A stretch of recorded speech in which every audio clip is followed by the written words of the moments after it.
अब हम sir discuss करेंगे तीनों बेसल। क्या सर? बेसल, तीनों बेसल एट अ टाइम, एक ही स्लाइड, दो स्लाइड में करेंगे, मतलब आपको इजी जाएगा। फर्स्ट स्लाइड पे बेसल 1 एंड 2 डिस्कस करेंगे, सेकंड स्लाइड पे सर बेसल 2 एंड 3, मतलब कंपेयर करने के और याद रखने के लिए आपको इजी जाएगा। फर्स्ट बेसल 1 इंट्रोड्यूस हुआ 1988 में, ठीक है। देन सर बेसल 1 में अमेंडमेंट हुआ 1996 में। 1996 में सर मार्केट रिस्क ऐड किया गया। जब 1988 में इंट्रोड्यूस हुआ था, सिर्फ क्या था सर? Credit risk only. 1988 में बेसल 1 आया, उस टाइम पे सिर्फ क्रेडिट रिस्क ही था। बाद में मार्केट रिस्क 1996 में बेसल 1 में ऐड किया गया, ठीक है। बेसल 1 का फीचर क्या था सर? जब क्रेडिट रिस्क इंट्रोड्यूस किया गया, set minimum capital requirement of 8% of risk weighted asset. Minimum capital कितना रखना था सर? 8% रखना है of risk weighted asset. Introduced risk weight 0%, 20%, 50%, 100%। ये क्या है सर? स्टैंडर्डाइज फॉर्म था। आपको इरिस्पेक्टिव ऑफ रिस्क, मतलब suppose triple A rating company रही, डबल ए रही, ट्रिपल बी रही, डबल बी रही, उसके हिसाब से आपको 100% ही रखना है। ये क्या था सर? स्ट्रक्चर एकदम सिंपल स्ट्रक्चर था। Same weight for all borrowers. जिससे जैसे कैटेगरी थी ना सर, सपोज इसमें सर 100% में कॉर्पोरेट लोन है।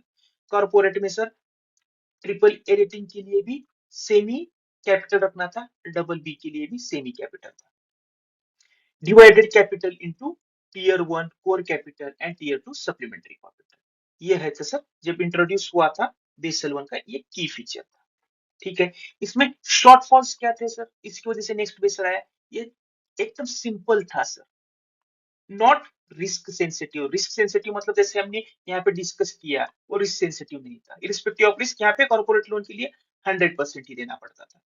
Ignored market and operational risk. Market risk ignore किया, इसलिए यहाँ पे सब अमेंडमेंट होके मार्केट रिस्क आया। इनकरेज रेगुलेटरी आर्बिट्राज, ठीक है। ये था सर शॉर्टकमिंग इसका। नेक्स्ट सर, जो मार्केट रिस्क ऐड हुआ 1996 में, required capital for trading book risk.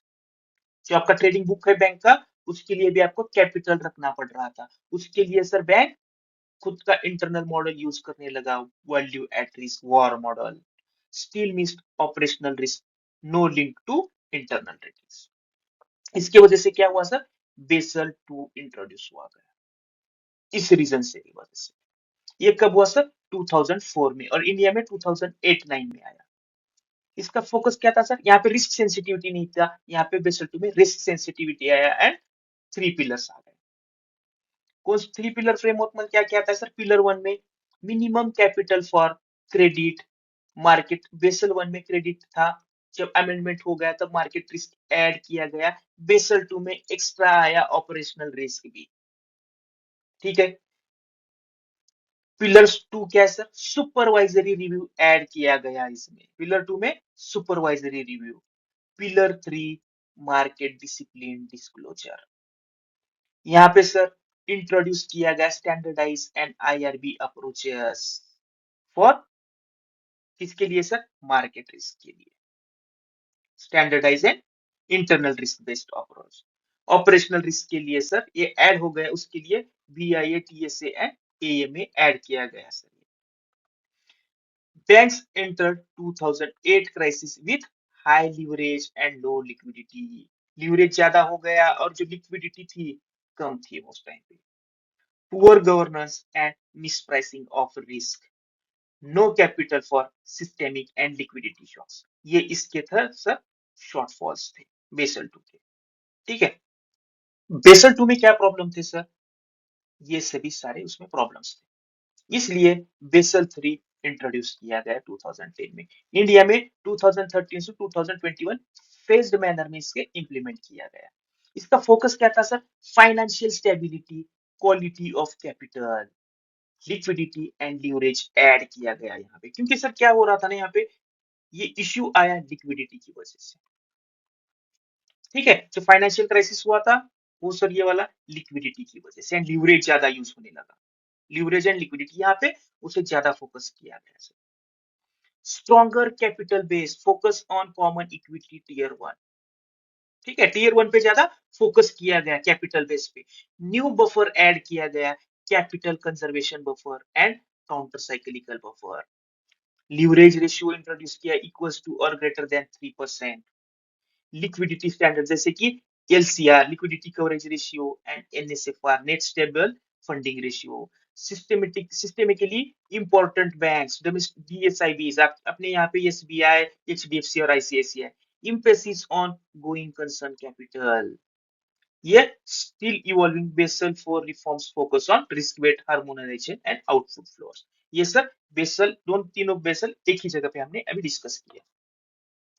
Capital structure comparison, component है Basel one Basel two Basel three.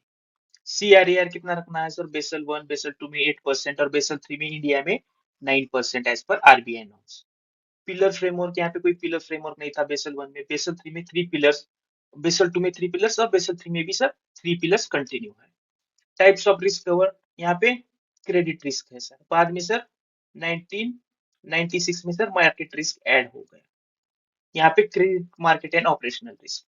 Basal three में sir credit market and operational risk है ही, plus liquidity and leverage ratio update किया गया है। Tier one capital यहाँ पे sir core capital, यहाँ पे भी कोर कैपिटल, इसको स्प्लिट किया गया sir common equity tier one में plus additional tier one capital में। ये कैसे स्प्लिट किया आगे एक और एक स्लाइड है वहां पे देखेंगे सर।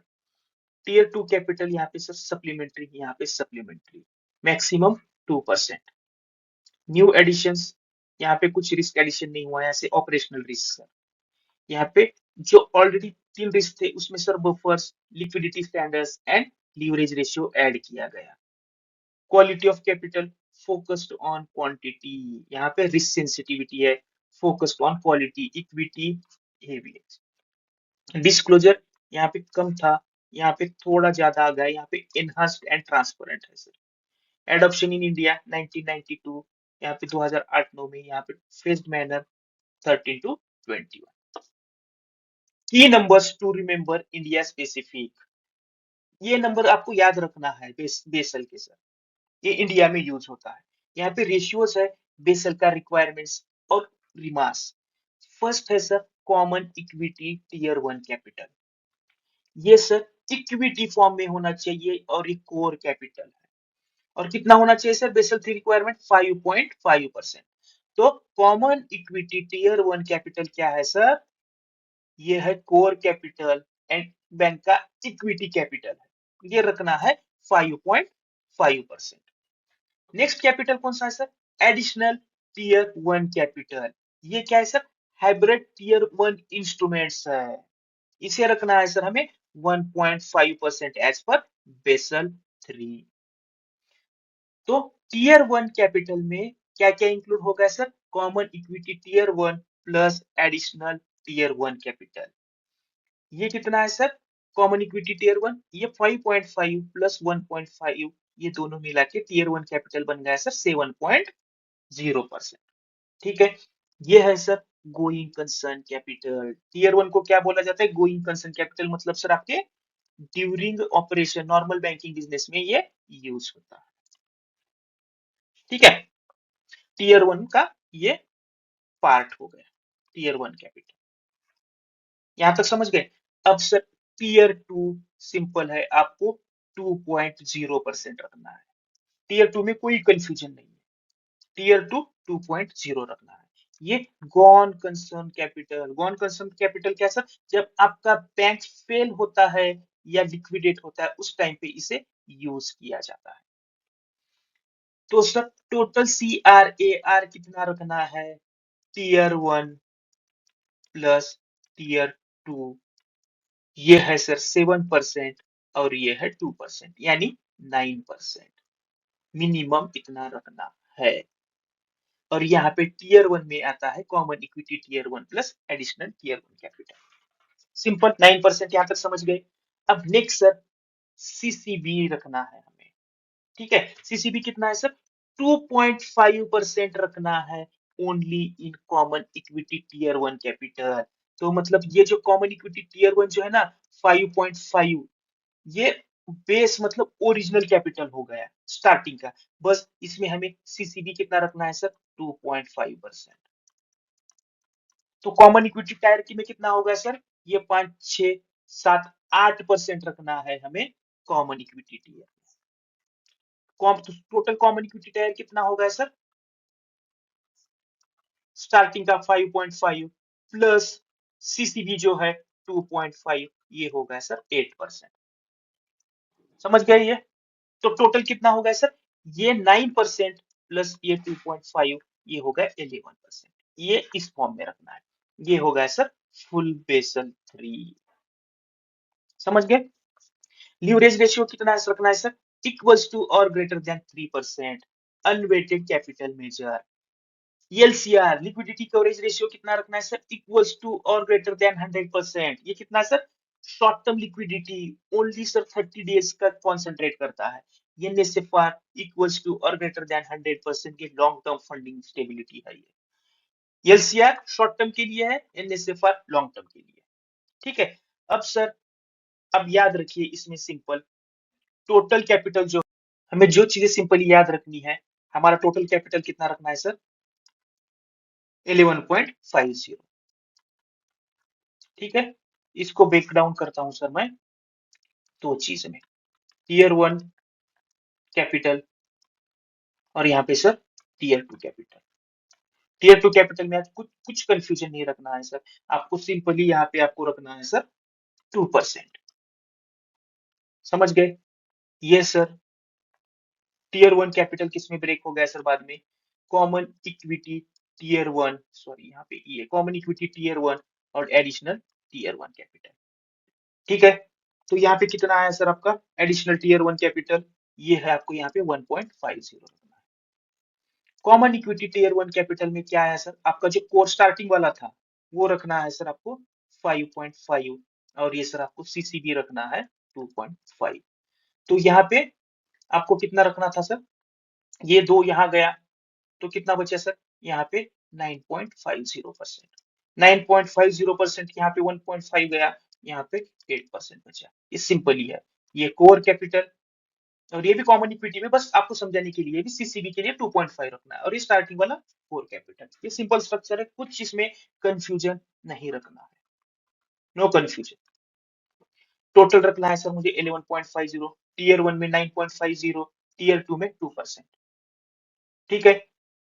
यहाँ से 9.50 को बाइफरगेट किया, कॉमन इक्विटी टीयर में 8%, एडिशनल टीयर 1 में सर मैंने 1.5% रखा, सीसीबी 2.5, कोर में 5.5। सिंपल है, कुछ कंफ्यूजन नहीं इसमें।